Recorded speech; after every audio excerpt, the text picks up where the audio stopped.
What about a management contract? I'm seeing management contracts that have in perpetuity sunset clauses. Are you in favor of that? Here's the theory. Let me tell you this, okay? Let me give you a scenario. And I'll take two.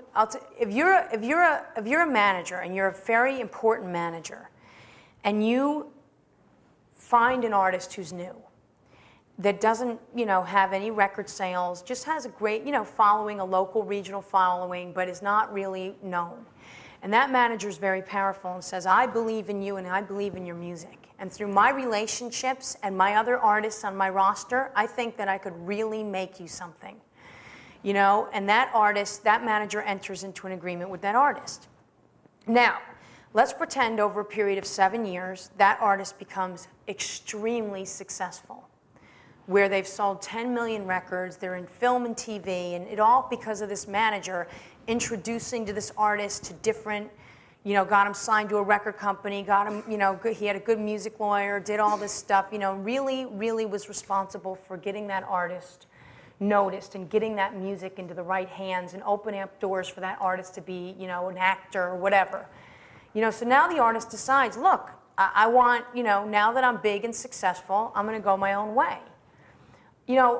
I think that my personal feeling is that I feel like that manager does deserve some kind of compensation for the stuff that that manager helped do during that artist's career. Do I think it should be in perpetuity? No, I do not. We call it a sunset clause for a reason, because it's supposed to sunset. The sun sets, okay? Doesn't continually stay up there and shine forever. It's got to set somewhere, you know what I mean? And that's why I think it should definitely time out.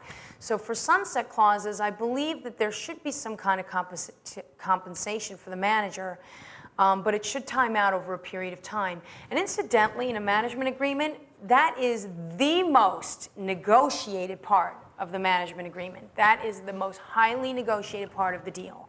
And I'll tell you another little tidbit.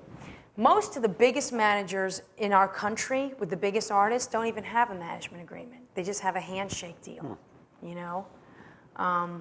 because if the relationship works, it works. But it doesn't work, it doesn't work. When it's over, then they're not getting any more money. Yeah, I mean, theoretically, in the beginning, I think the managers have a management agreement that sets the foundation for how things should move forward. But, I know managers and their contracts have since run out and they're not renegotiated. They're just there and they're of yesteryear and the relationship just works.